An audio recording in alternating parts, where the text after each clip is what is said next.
केंद्र शासित प्रदेश दमन और दीव चर्चा में है। इसकी वजह है दमन और दीव कांग्रेस के अध्यक्ष केतन पटेल का एक बयान। केतन पटेल ने कहा है कि प्रियंका गांधी दमन दीव लोकसभा सीट से चुनाव लड़ सकती हैं।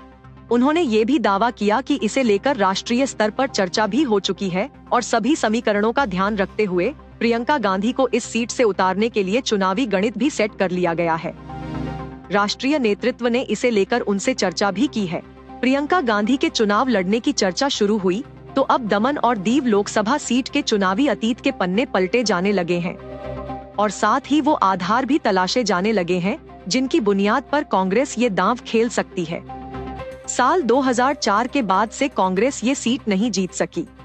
2009 से ही इस सीट से बीजेपी जीत रही है। ऐसे में वो कौन से फैक्टर हैं जिनकी वजह से कांग्रेस को इस सीट पर जीत का सूखा खत्म होने की उम्मीद नजर आ रही है, आइए जानते हैं। दमन और दीव लोकसभा सीट से बीजेपी के लालू भाई पटेल सांसद हैं। लालू भाई 2009 से ही लोकसभा में इस सीट का प्रतिनिधित्व करते आ रहे हैं।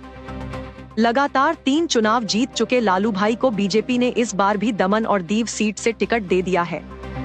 3 बार के सांसद लालू भाई जीत का चौका लगाने की कोशिश में हैं, तो वहीं कांग्रेस को ये उम्मीद है कि 15 साल लंबे कार्यकाल के एंटी इनकम्बेंसी फैक्टर को भुनाकर इस सीट पर बीजेपी का विजय रथ रोका जा सकता है। कांग्रेस 2004 के लोकसभा चुनाव में जब आखिरी बार दमन और दीव सीट जीती थी, तब जीत का अंतर महज 607 वोट रहा था। तब कांग्रेस के पटेल दहाया भाई वल्लभ भाई चुनाव जीतकर संसद पहुंचे थे। 2009 के लोकसभा चुनाव में इस सीट पर कुल 95,382 मतदाता थे, जिनमें से 68,023 मतदाताओं ने वोट किया था। तब बीजेपी के लालू भाई पटेल को 24,838 वोट के अंतर से जीत मिली थी, लेकिन 2014 और 2019 के चुनाव में मोदी लहर के बावजूद जीत का अंतर 10,000 वोट तक भी नहीं पहुंचा। साल 2014 के लोकसभा चुनाव में कुल 1,11,827 में से 87,233 मतदाताओं ने वोट दिए थे। बीजेपी को जीत मिली थी, लेकिन अंतर 9,222 वोट का था। 2019 के चुनाव में 87,469 वोट पोल हुए थे। जीत फिर से बीजेपी को मिली, लेकिन अंतर 10,000 से कम ही रहा।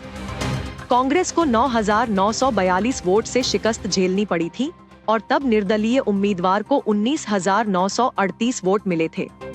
2009 का चुनाव छोड़ दें तो पिछले दोनों चुनाव में इस सीट पर जीत हार का अंतर 10,000 से कम रहा है। केतन पटेल के दावे के मुताबिक कांग्रेस अगर दमन और दीव लोकसभा सीट से प्रियंका गांधी को उतारने पर चर्चा कर रही है, तो इसके पीछे आदिवासी वोटर्स के साथ ही गुजरात के सौराष्ट्र इलाके का वोट गणित भी एक वजह हो सकता है।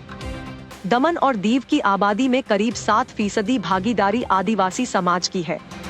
आदिवासी कांग्रेस के परंपरागत वोटर माने जाते हैं।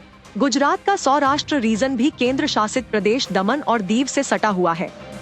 सौराष्ट्र रीजन में 7 लोकसभा सीटें आती हैं: कच्छ, राजकोट, जामनगर, जूनागढ़, पोरबंदर, अमरेली और भावनगर।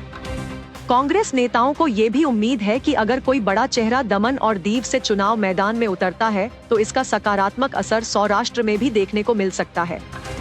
आपको ये स्टोरी कैसी लगी, हमें कमेंट सेक्शन में जरूर बताएं। ऐसी ही स्टोरीज और अपडेट्स पाने के लिए सब्सक्राइब करें आज तक AI।